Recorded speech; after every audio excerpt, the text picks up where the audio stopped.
esta semana estuve viendo un reportaje que hizo un canal de YouTube que mostraba unos datos muy interesantes que quería compartir con ustedes.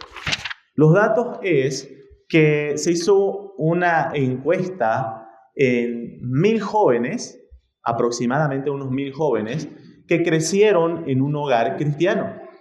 Y los datos lanzaron de que de los 1,000 jóvenes, el 70% de esos jóvenes que crecieron en una familia cristiana, ya a los 19 años dejaron de ir a la iglesia. Ya no iban más a la iglesia. Y quiero que presten atención a este dato, hermano. Estamos hablando que de 1,000 jóvenes, 700 dejaron de asistir a la iglesia. Por distintas razones. Algunos que decían que, encontraron un trabajo que no les permitía, o otros que empezaban a poner otro tipo de excusas diciendo que no, en la iglesia he visto que hay mucha hipocresía, por lo cual dejaron de asistir a la iglesia. Lo que queda claro es que todos esos jóvenes, cuando dejaron de estar bajo la influencia de sus padres, dejaron por completo todo lo que tiene que ver con el Señor. Y lo que quiero hablar sobre esto es justamente que el tiempo que tenemos de influir en nuestros hijos es tan corto, mis queridos hermanos, tan corto que desde la adolescencia vemos cómo ellos empiezan ya a dejar de escuchar a los papás e incluso empiezan a escuchar más a sus amigos. Hoy vamos a continuar con nuestro estudio del Evangelio de Lucas y vamos a hablar un poquitito sobre este tema, que es la influencia, cómo influimos, cómo somos influenciados por los demás. Lucas capítulo 17, versículos 1 al 6, vamos a continuar. Y en el contexto hemos estado hablando que Dios, en la Escritura, se aclara que Él nunca tienta a nadie. Nadie puede decir, Dios me puso una tentación o una ocasión para pecar. Cuando hablamos de la tentación, en primer lugar, la Escritura señala que hay un tentador. Y ese tentador es el diablo, es Satanás. Pero algo que nosotros tenemos que tener en cuenta es que aunque el diablo es presentado como el tentador, el diablo no te obliga a pecar. El diablo no te hace pecar. Hace poco, no sé si vieron una noticia de que justo aquí en Cochabamba, en la avenida Heroína, hubo un hombre que apuñaló a 6 personas. Y cuando lo entrevistaron a este hombre que había apuñalado a esas 6 personas, ¿él qué fue lo que dijo? El diablo me hizo apuñalar a esas personas. Mis queridos hermanos, algo que nosotros tenemos que ver es que aunque es cierto que Satanás es real y obra maquinando maldades, el tentador es él. Pero también nosotros somos responsables de nuestro propio pecado. Por eso también Santiago va a decir que nosotros somos tentados desde nuestro propio deseo pecaminoso, nuestra concupiscencia. Así que eso es lo que hemos estado hablando en estos domingos pasados. Y ahora vamos a ver, siguiendo con esta idea del pecado, vamos a ver cómo muchas veces nosotros los seres humanos, las personas, somos piedra de tropiezos para otros. Vamos a ver 3 puntos en esta mañana. Punto número 1, la realidad del pecado en este mundo. Punto número 2, una advertencia contra aquellos que son de ocasión de tropiezo. Y punto número 3, cuidémonos los unos a los otros. Cuidémonos los unos a los otros. Vamos a orar, mis queridos hermanos, pidiendo la guía del Señor y entrar en nuestro tema. Oremos. Dios amado, al abrir tu palabra en esta mañana, danos temor de ti. Queremos, Señor, saber con convicción, Señor, de que lo que estamos leyendo, lo que estamos oyendo, es palabra tuya, palabra de Dios. Ayúdanos a escucharla y a recibirla de esa manera. Oramos en el nombre de nuestro Señor y Salvador Jesús. Amén.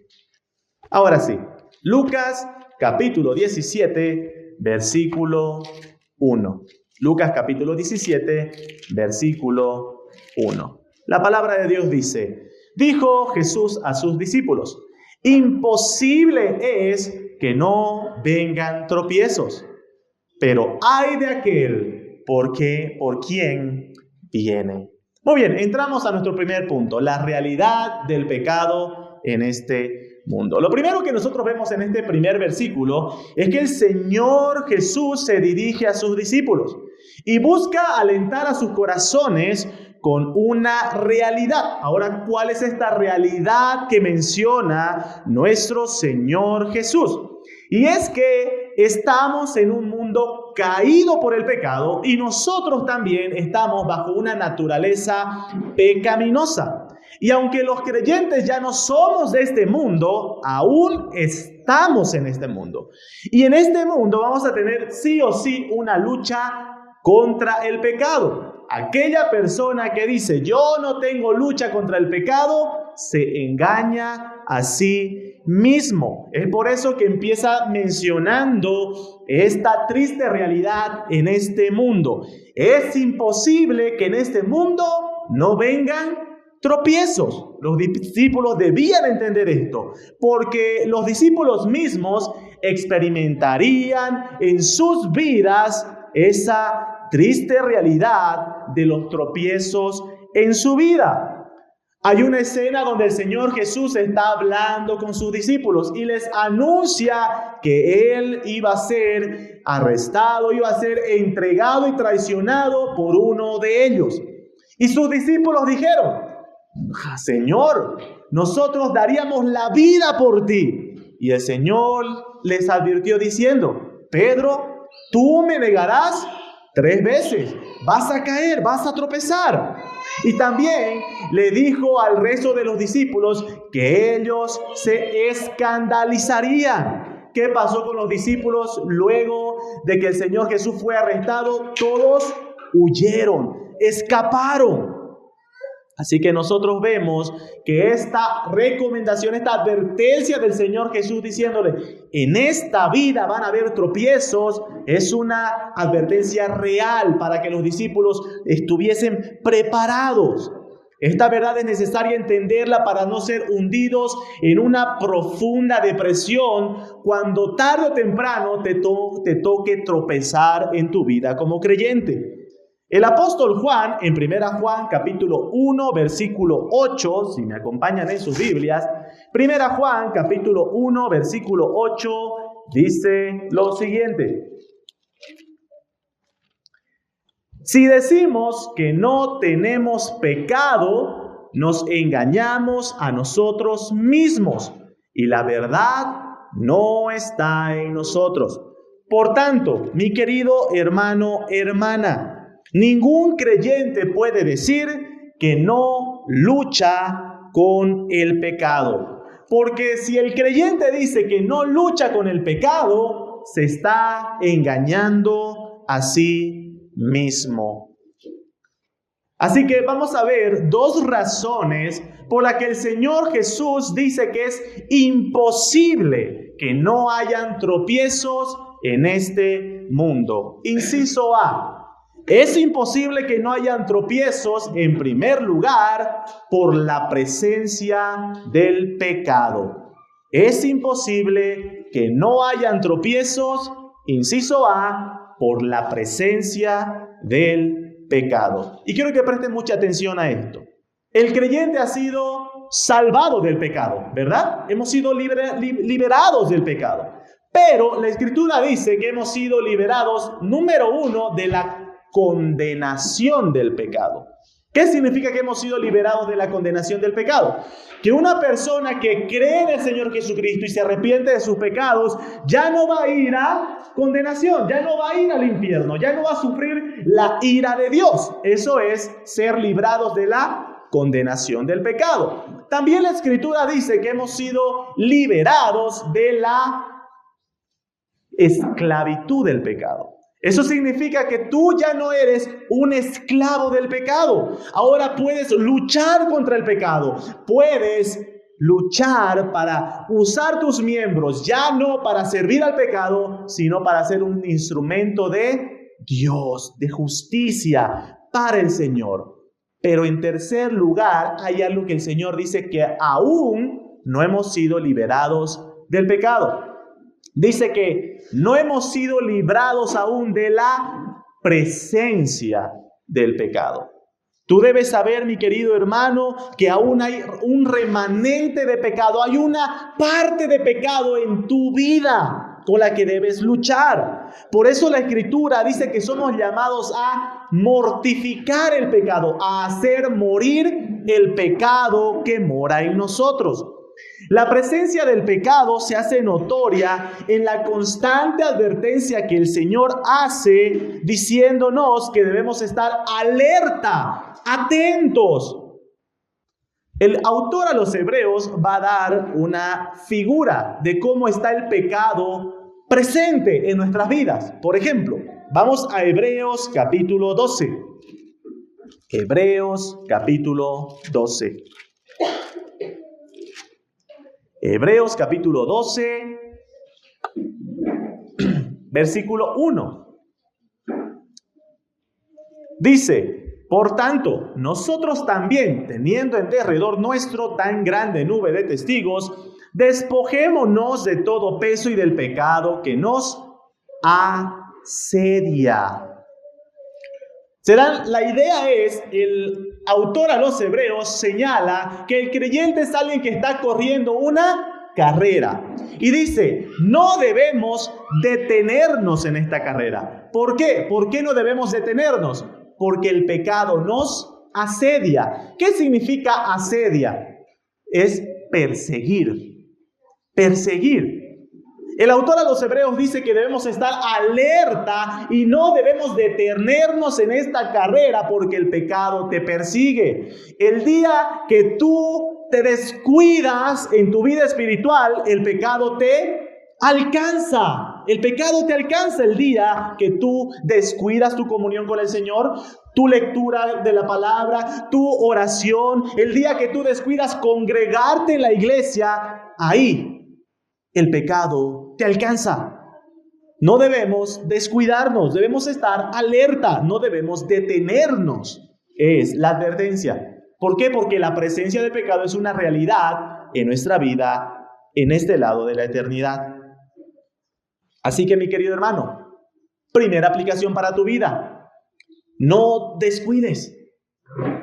Mis queridos hermanos, usemos la figura de que nuestros chicos están en el colegio, ¿verdad? Y hoy salieron de vacación. Hay un descanso de sus labores educativas. La vida del cristiano no tiene vacación. La vida del creyente no tiene descanso. Porque el día que tú te relajas, el pecado te alcanza. Por lo tanto, el creyente debe estar siempre velando, atento a esta lucha. Así que, en primer lugar, ¿por qué el Señor Jesús dice que es imposible que no hayan tropiezos? Por la presencia del pecado. En segundo lugar, ¿por qué el Señor Jesús dice que es imposible que no hayan tropiezos? Es imposible que no hayan tropiezos, pero aquí debemos hacer una aclaración. En segundo lugar, esto no debe ser usado como una excusa para pecar. Hay muchas personas que ponen como excusa este tipo de versículos para sus pecados. Por ejemplo, este versículo que acabamos de leer en Lucas capítulo 17, dice que el Señor Jesús le está diciendo, es imposible que no hayan tropiezos. Entonces, una persona que peca, ¿qué es lo que dice? Pero es que es imposible que no hayan tropiezos. Hay otro pasaje, por ejemplo, en Romanos capítulo 7, donde el apóstol Pablo describe la lucha con el pecado y él manifiesta cómo él hace justamente lo contrario de lo que su mente quiere hacer. Y hay muchas personas que dicen, ¿han visto? Eso me pasa a mí también.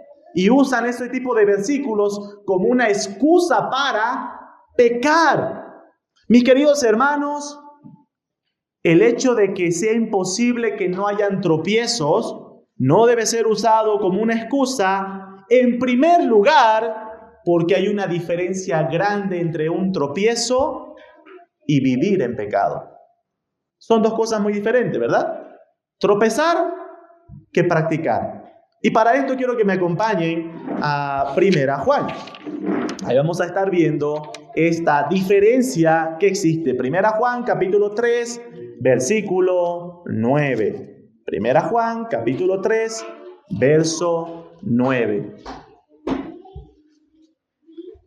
1 Juan capítulo 3, verso 9 dice: todo aquel que es nacido de Dios no practica el pecado, porque la simiente de Dios permanece en él y no puede pecar, porque es nacido de Dios. Quiero que notemos algo, mis queridos hermanos. Hay una diferencia entre lo que leímos, que es la palabra tropezar, y la palabra que ahora menciona aquí Juan, diciendo, el que practica el pecado. En primer lugar, ¿qué entendemos por tropezar? ¿Qué es un tropiezo?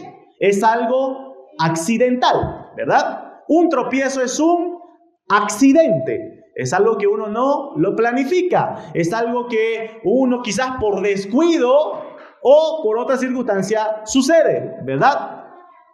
Pero practicar es algo que uno lo hace constantemente. Por ejemplo, si yo te digo, debes practicar matemáticas, ¿qué te estoy diciendo? Debes ejercitarte en eso, debes estudiarlo, debes hacerlo todos los días, así como hay personas que practican algún tipo de deporte, ¿verdad? Entrenan, hacen eso todos los días, constantemente. Ahora, el apóstol Juan está mostrando esa diferencia. Hay personas que tropiezan con el pecado, pero hay personas que practican el pecado. Hay personas que el pecado es un accidente en su vida y hay personas que el pecado es su estilo de vida. Son cosas muy diferentes. Ahora, el apóstol Juan está afirmando lo que dice el Señor Jesús. Tropiezos en tu vida van a haber. Van a haber momentos donde de forma accidental tropieces con algún pecado. Pero ¿qué pasa cuando el pecado es tu estilo de vida? ¿Qué pasa cuando tú vives pecando y pecando y pecando y te deleitas en el pecado? Entonces ahí debes preocuparte. Debes preocuparte. Porque Juan está diciendo que el Hijo de Dios no practica el pecado. El pecado en tu vida debe ser un accidente. Cuando tú pecas debe ser un accidente, no tu estilo de vida. ¿Entienden la diferencia? Esa es una gran diferencia entre el creyente y el incrédulo. En segundo lugar, el tropiezo no debe ser usado como una excusa para pecar. ¿Por qué? Porque que sea imposible que no hayan tropiezos significa que no debe ser una excusa para pecar, porque caer en pecado en las Escrituras, en la vida del creyente, es relacionado siempre a negligencia espiritual, descuido. Cuando nosotros vemos el tropiezo o la caída en pecado de un cristiano, de un creyente en las Escrituras, siempre está relacionado a descuido espiritual, a negligencia. ¿Saben lo que es una negligencia, verdad? Es no hacer lo que debe, ¿no? No hacer lo que debe. ¿Qué es lo que nosotros decimos cuando hay algo en el hospital que salió mal, ¿verdad?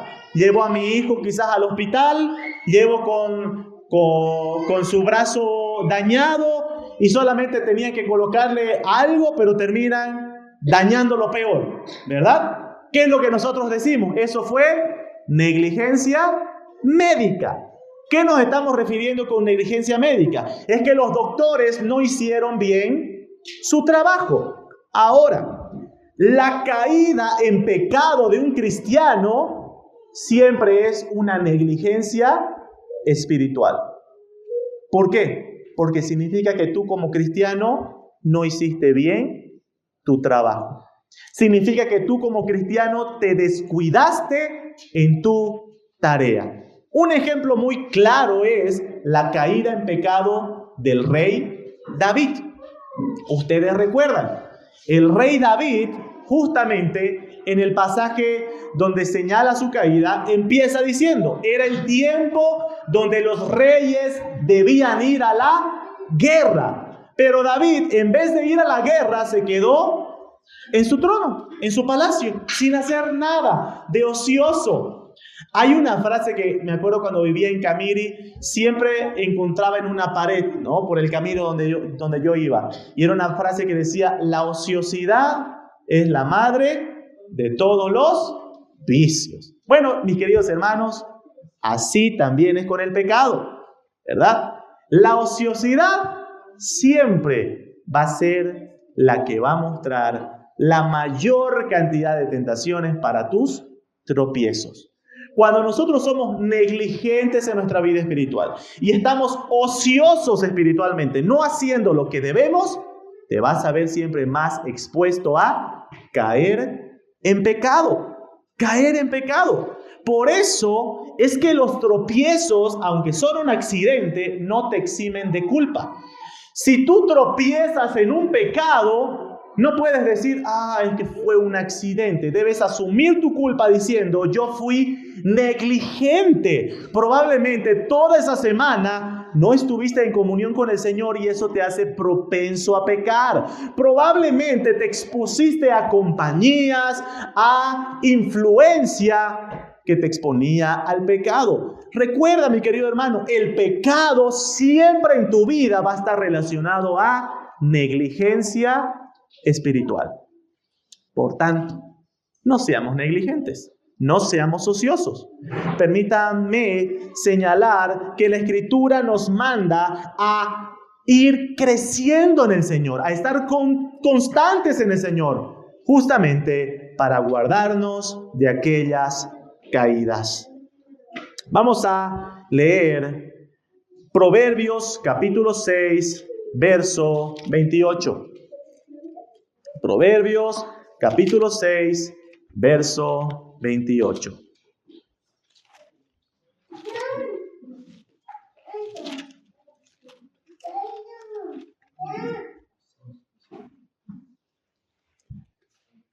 Dice, ¿andará el hombre sobre brasas sin que sus pies se quemen? Voy a volver a leer Proverbios 6, 28. ¿Andará el hombre sobre brasas sin que sus pies se quemen? Hay una frase de un predicador llamado Adrian Rogers que dice lo siguiente: si el creyente no quiere caer, debe evitar andar en lugares resbaladizos. Vuelvo a leer la frase. Si el creyente no quiere caer, debe evitar andar en lugares resbaladizos. Parafraseando el proverbio que acabamos de leer, si tú no te quieres quemar, entonces no camines sobre las brasas. Si tú no te quieres quemar, no vayas donde hay fuego. Mis queridos hermanos, si tú no quieres caer en pecado, huye de las tentaciones. Mis queridos hermanos, en la Escritura, cuando nosotros vemos, por ejemplo, lo que dice la palabra del Señor de cómo nosotros hacemos frente al enemigo, dice que nosotros debemos resistir. Santiago dice resistir al diablo y él huirá de vosotros. Pero fíjense cómo la Escritura advierte con respecto al pecado. No dice que nosotros debemos resistir a la tentación. Dice que nosotros debemos huir de la tentación. Debemos escapar de la tentación. ¿Saben por qué, mis queridos hermanos? Porque somos débiles. Mi querido hermano, si usted va a un lugar donde va a ser tentado al pecado, tiene que saber que no va a resistir y va a caer en pecado. Y si cae en pecado fue porque usted fue negligente y fue en busca de el pecado. Mi querido hermano, ¿recuerdan la figura de José? José fue vendido, ¿verdad? Y llegó a la casa de Potifar. Y Potifar lo dejó a cargo y él se fue. Y la esposa de Potifar lo tentaba. ¿Qué hizo José cuando se vio tentado?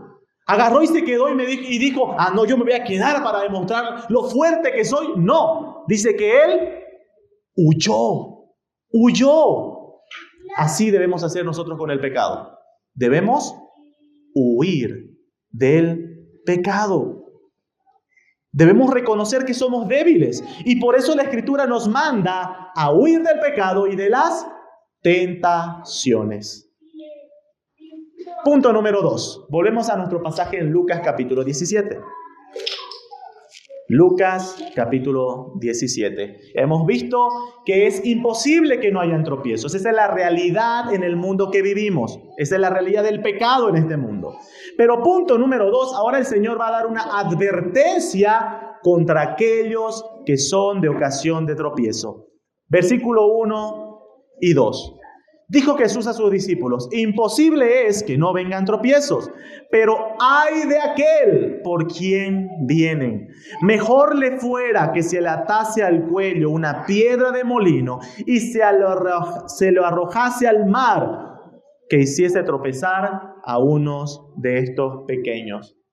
Ay de aquel que hace tropezar a otros. Ay de aquel. Esa es una advertencia de juicio fuerte contra aquel que hace tropezar a otro. Mis queridos hermanos, el buscar hacer tropezar a otros es algo muy característico de la naturaleza pecaminosa del ser humano.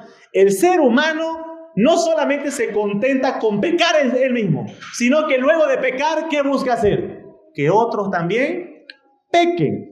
Eso, mis queridos hermanos, nosotros lo encontramos desde el principio, desde la entrada del pecado al mundo. Eva comió del fruto y pecó, desobedeció al Señor. Pero ¿qué fue lo primero que hizo después de haber pecado? Buscó a Adán y le dio para que él también coma.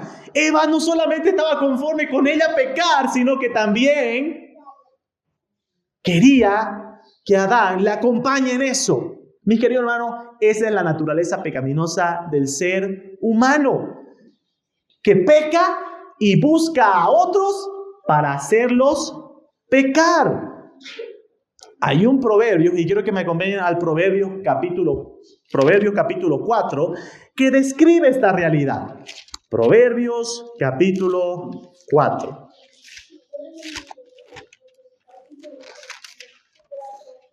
Proverbios capítulo 4, versículos 14 al 16. Proverbios 4, versículos 14 al 16 dice: no entres por la vereda de los impíos, ni vayas por el camino de los malos. Déjala, no pases por ella, apártate de ella, pasa, porque no duermen ellos si no han hecho mal, y pierden el sueño si no han hecho caer a alguno. Este proverbio señala cómo el impío busca que otros caigan. Y fíjense, mi querido hermano, quiero que quizás usted recuerde su tiempo de adolescencia. Y los que son adolescentes aquí, piensen, siempre hay en un grupo el muchacho que experimenta más cosas, ¿verdad? Que ya en temprana edad está yendo a fiestas, está tomando, está fumando y está otras cosas. Y siempre ese muchacho, ¿cuál es su afán? Que los otros también lo hagan, ¿no? Y empieza a incentivar a sus amiguitos, dale, toma esto, no te va a hacer nada malo. Y buscan que los otros también lo hagan. ¿Por qué hacen eso? Porque es la naturaleza pecaminosa en su máximo esplendor, ¿sí? El que peca busca que otros pequen también. Mis queridos hermanos, ¿qué debemos considerar sobre esta advertencia? Porque el Señor está diciendo, ¡ay de aquel que hace tropezar a otros! ¿Qué debemos considerar? Dos cosas. Número uno, cuidado que tú seas el que haga tropezar a otros. Y en segundo lugar, aléjate de aquellos que te sean de tropiezo. En primer lugar, veremos, cuidado que tú seas el que haga tropezar a otros.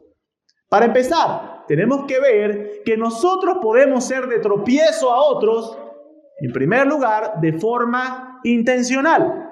Esto es como lo que mencionábamos anteriormente, que alguien que está pecando intencionalmente busca que otro también peque y lo quiere hacer pecar y lo quiere hacer. Yo me acuerdo, hace poco estaba hablando con un hermano que recién se bautizó en otra iglesia y él me compartía que compartió a sus amigos que él ahora era cristiano, ¿verdad? Y una vez lo invitaron a un churrasco, a una parrillada, ¿verdad? Y estaban ahí.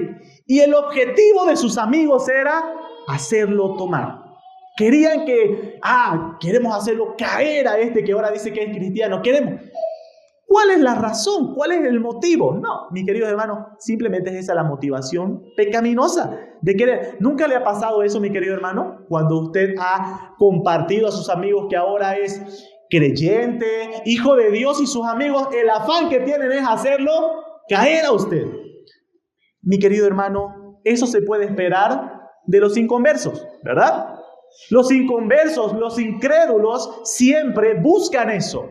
¿Saben qué es lo triste, mis queridos hermanos?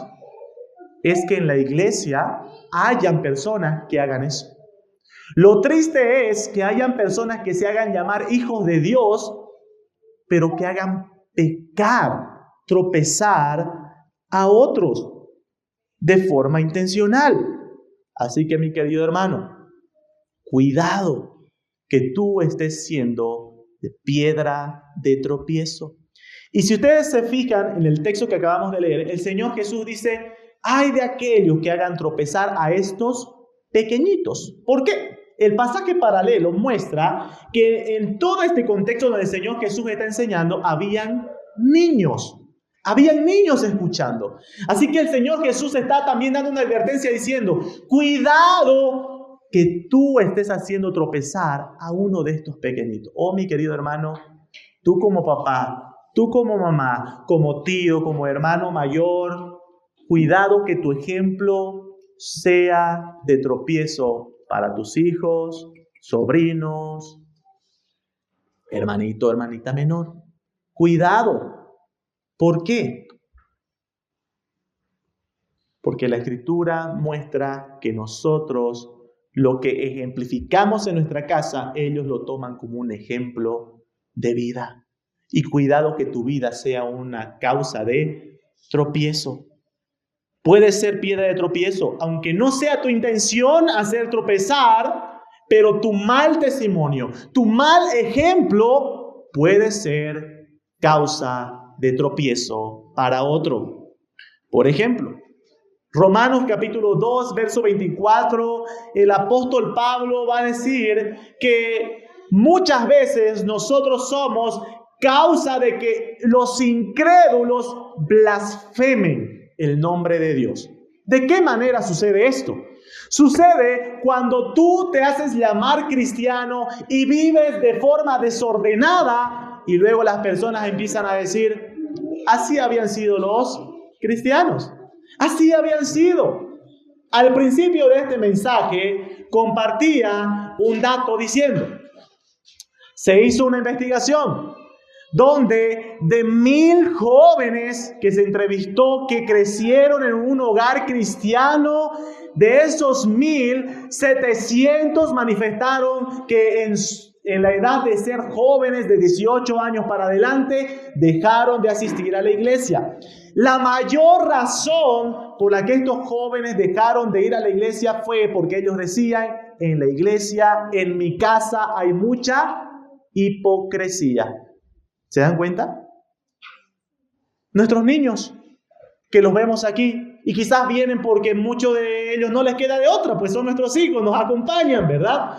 Pero qué triste es que el día de mañana ellos digan, yo no quiero ir a la iglesia porque mi papá, mi mamá mostraban ser una cosa en la iglesia, pero en la casa eran otra cosa. Hipocresía, yo no quiero ir a la iglesia por eso. Qué triste, ¿verdad? Qué triste. Si nosotros actuamos de esa manera, entonces estamos siendo piedra de tropiezo. Cuidado, mi querido hermano. Cuidado, no seamos piedra de tropiezo para nuestros hijos. No seamos piedra de tropiezo para estos pequeñitos, como dice el Señor. Ten mucho cuidado con la influencia que tienes con otros. Cuidado con el ejemplo que les das a tus hijos. Cuidado que te quejes de que te mienten, pero tú les estás incentivando a mentir. Siempre doy este ejemplo. Cuidado que tú estés diciendo, no sé por qué mis hijos me mienten, pero cuando alguien va y los busca o alguien te busca, tú les mandas a tus hijos y les dices, diles que no estoy. Tú les estás enseñando a mentir y luego te quejas de que te mienten. Cuidado de que seas piedra de tropiezo para tus hijos. Ten mucho cuidado con el ejemplo que les das. Tú luego te quejas y puedes decir, mis hijos no leen la Biblia, no oran. Pastor, discipúlemelo a mis hijos. Pero ¿cómo vamos a hacer eso si tú no lo haces en casa? Cuidado con el ejemplo que le das en casa. Cuidado que seas de piedra de tropiezo. Así que, en primer lugar, cuidado con que tú seas piedra de tropiezo. En segundo lugar, aléjate de aquellos que sean piedra de tropiezo. Aléjate de ellos. 1 Corintios 15, 33. 1 Corintios capítulo 15, verso 33.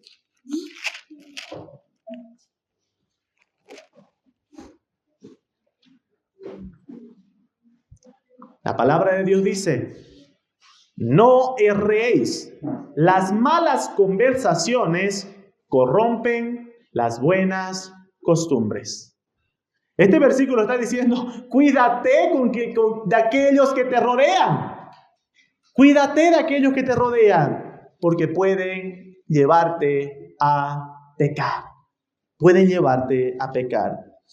Mi querido hermano, hermana, ¿qué tan prudentes somos seleccionando las personas de las que nos rodeamos?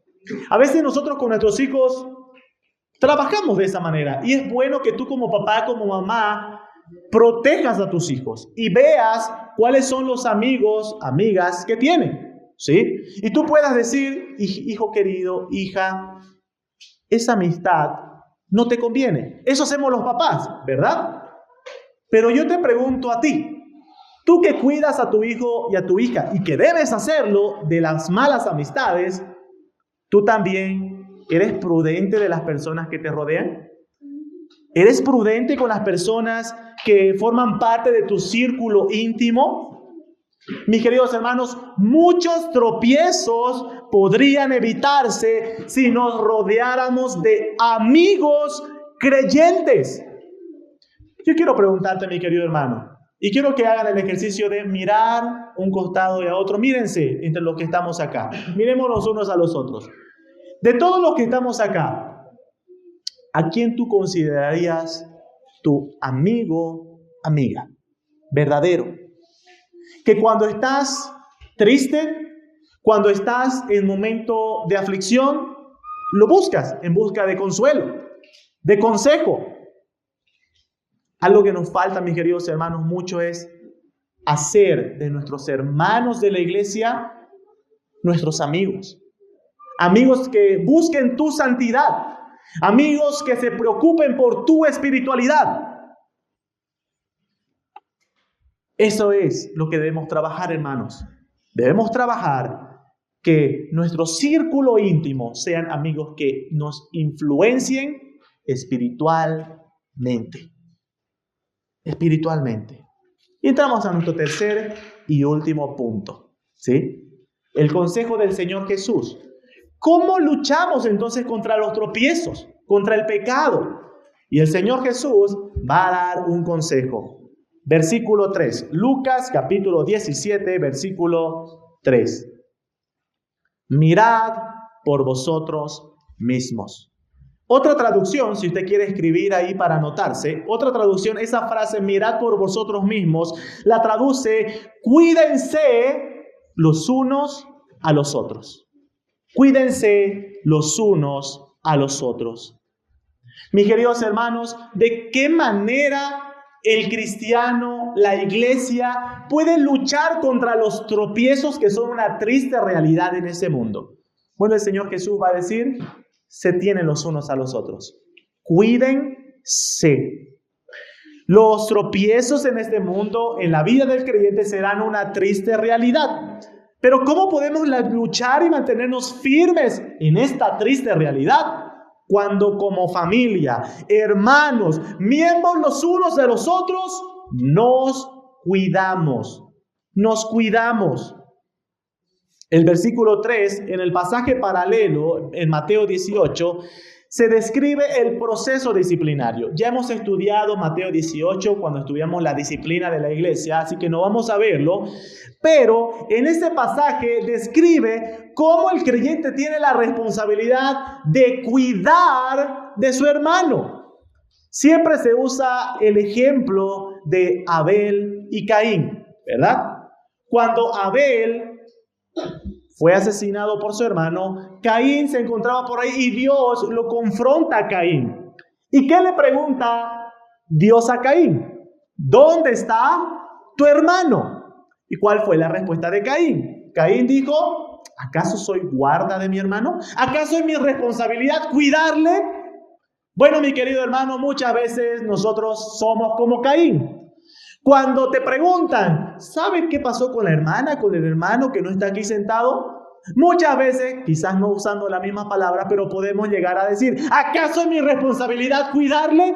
¿Cuál es la respuesta? La respuesta es, sí, es tu responsabilidad cuidarle. ¿Pero acaso esa no es la única responsabilidad del pastor? No. ¿De quién es la responsabilidad de cuidarnos los unos a los otros? De todos. Todos nos cuidamos los unos a los otros.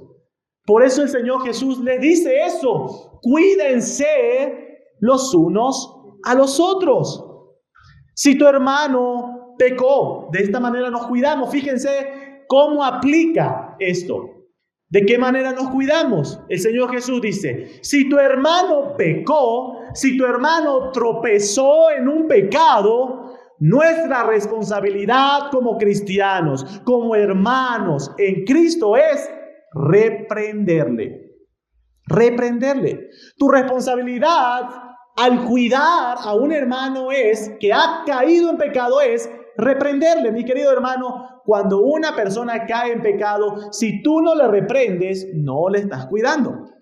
Quizás tú puedes decir, no, pero es que si le reprendo por ahí, ya no va a querer venir más a la iglesia. No, mis queridos hermanos, hay un proverbio que dice, mejor es amor manifiesto. Mejor es amor manifiesto. Debemos expresar ese amor a través de ese tipo de cuidado. ¿Sí? Debemos reprendernos. Pero sobre esto, mi querido hermano, es necesario que aprendamos cómo debemos reprendernos, amonestarnos los unos a los otros. ¿Cómo lo hacemos? En primer lugar, 1 Timoteo 2, 24 al 25 nos va a decir, 2 Timoteo 2, 24 al 25 dice que debemos hacer esto con humildad y mansedumbre.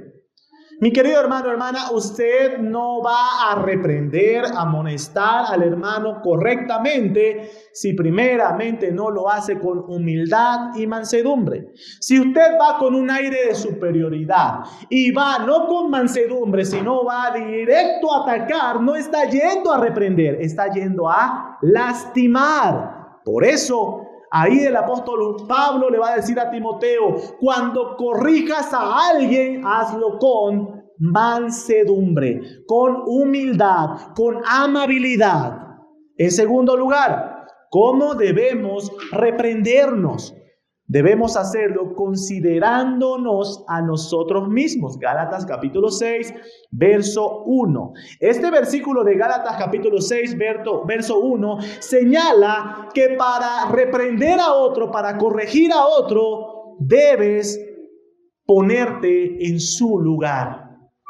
Debes hacerlo para buscar su bienestar espiritual. Pero Gálatas 6.1 va a dar una recomendación importante al momento de reprender a otro. Y para eso quiero que vayamos a Gálatas 6.1. ¿Sí?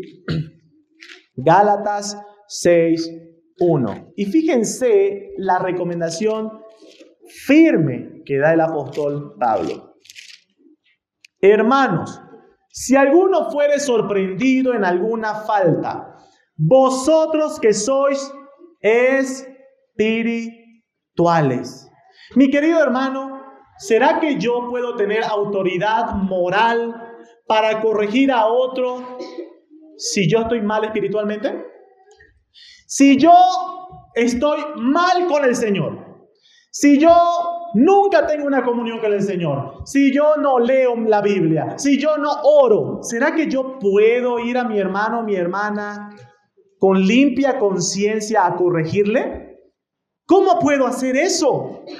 Es por eso que Gálatas 6.1 empieza diciendo, cuida tu espiritualidad. Cuida tu espiritualidad. Tú, siendo espiritualmente fuerte, recién puedes ayudar a levantar a tu hermano débil, al que ha caído. Muchas veces, mis queridos hermanos, nosotros estamos listos para corregir a los demás, ¿verdad? ¿Y nosotros? Muchas veces nosotros estamos dispuestos a dar consejos a todos. Estamos dispuestos a aconsejar cómo se debe hacer las cosas en la iglesia. Estamos dispuestos a aconsejar cómo se debe llevar la vida de las personas. ¿Y tu vida? ¿Cómo está? Por eso, mis queridos hermanos, empieza diciendo este pasaje. Considérate a ti mismo. Y finalmente, ¿cómo debo corregir a los demás? ¿Cómo debo corregir a mi hermano o mi hermana que ha caído en pecado? En tercer lugar, el propósito debe ser restaurarle. Es necesario que al corregir señalemos el pecado, sí, pero debemos hacer notar aquello que está mal, pero con el propósito de restaurarle, no con el propósito de pisotearle. ¿Cuántos de los que están aquí estamos siguiendo el devocional de Job? En el libro de Job, Job está sufriendo por todas las aflicciones. Y llegan los 3 amigos de Job. Pero estos sus amigos de Job, en vez de consolarle y animarle a Job, van y directo van y lo maltratan con sus palabras, lo hacen sentir mal con todo lo que está pasando. Esos amigos no tenían la intención de ayudarle, de consolarle, de restaurarle, sino que tenían la única intención probablemente de dañarle. Mis queridos hermanos, si nosotros no aprendemos a tener el propósito correcto al momento de corregir a alguien, entonces no estás yendo a corregirle, estás yendo a lastimarle. Si solo señalamos el pecado sin llamar al arrepentimiento, eso no es restaurar. Eso no es restaurar. Finalmente, el Señor Jesús va a decir a sus discípulos, en este pasaje de Lucas 17, de que ¿qué pasa si tú le dices a una persona que se arrepienta de sus pecados y la persona se arrepiente? Bueno, el Señor Jesús dice, debemos ser prontos para perdonar. Prontos para perdonar. Volvemos a Lucas 17.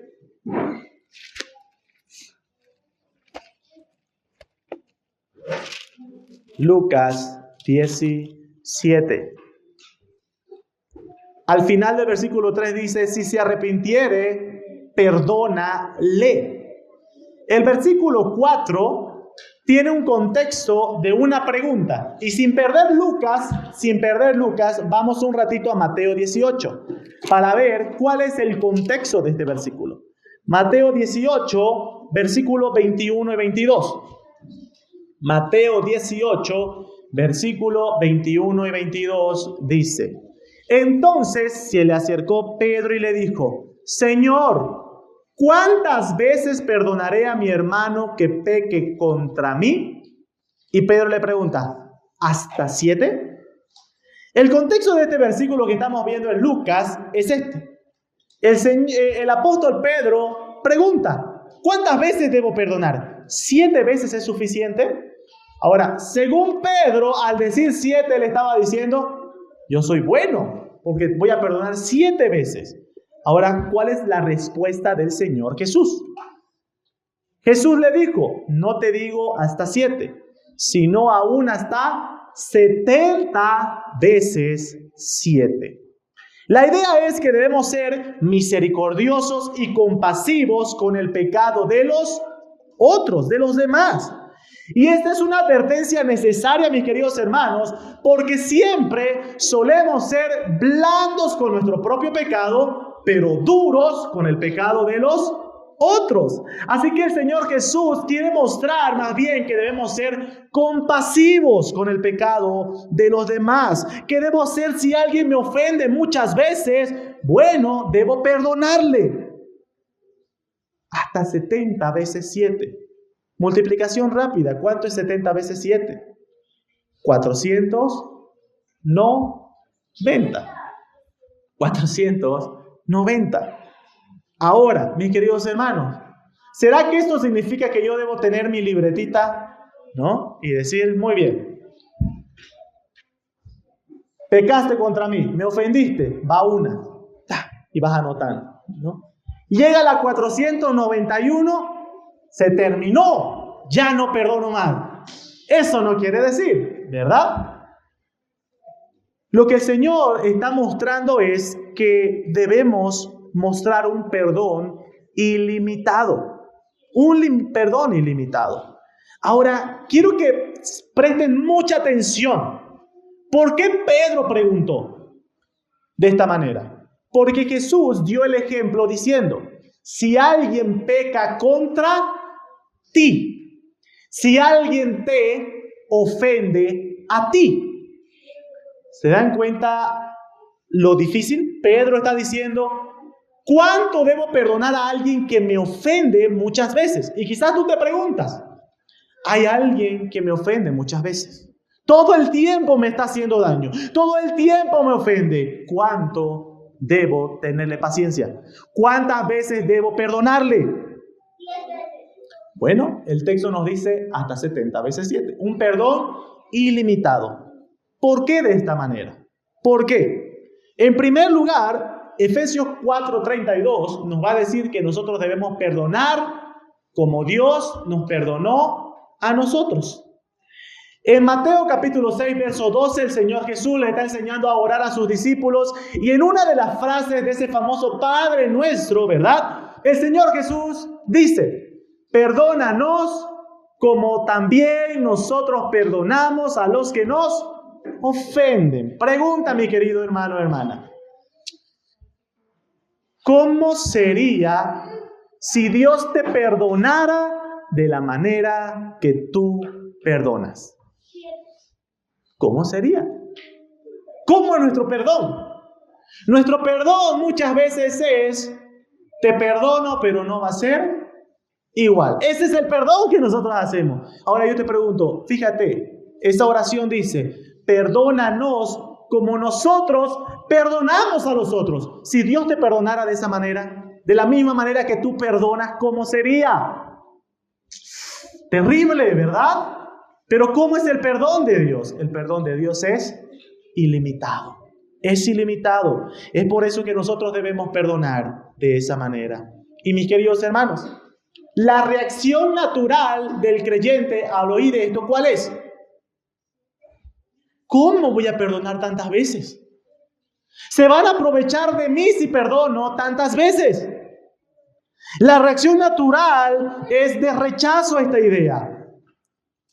Pero ahí viene la conexión con los versículos 5 y 6. Y con esto terminamos. Lucas 17, versículos 5 al 6. ¿Cómo puedo perdonar de esta manera que el Señor me demanda? ¿Cómo puedo perdonar ilimitadamente como el Señor me perdona? ¿Cómo puedo hacerlo? Lucas 17, versos 5 al 6 dice, dijeron los apóstoles al Señor, aumentanos la fe. Entonces el Señor dijo, si tuvieres fe como un grano de mostaza, podrías decir a este sicómoro, desarráigate y plántate en el mar, y os obedecería.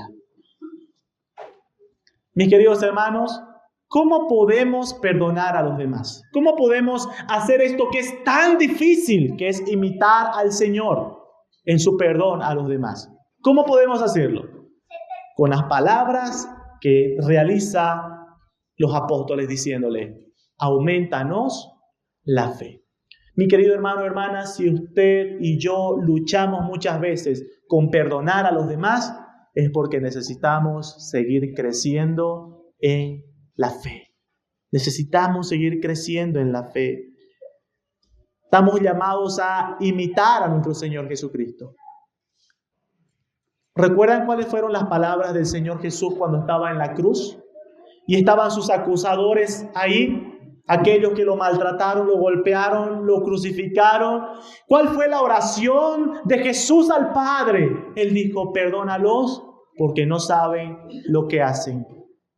Ahora, más adelante en el libro de los Hechos, capítulo 7, hay un hombre llamado Esteban.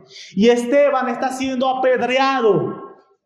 Esteban recuerda las palabras de su Señor. Y Esteban imita a su Señor. ¿Y saben cuáles fueron las palabras de Esteban?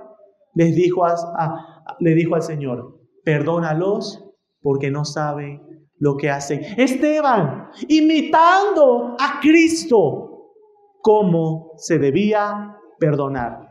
Mi querido hermano, ese es nuestro llamado. Imitar a Cristo. Imitar a Cristo. La forma en la que Él nos perdona, así también nosotros debemos perdonar a los demás. Para eso necesitamos pedirle al Señor que nos aumente la fe para crecer en ella.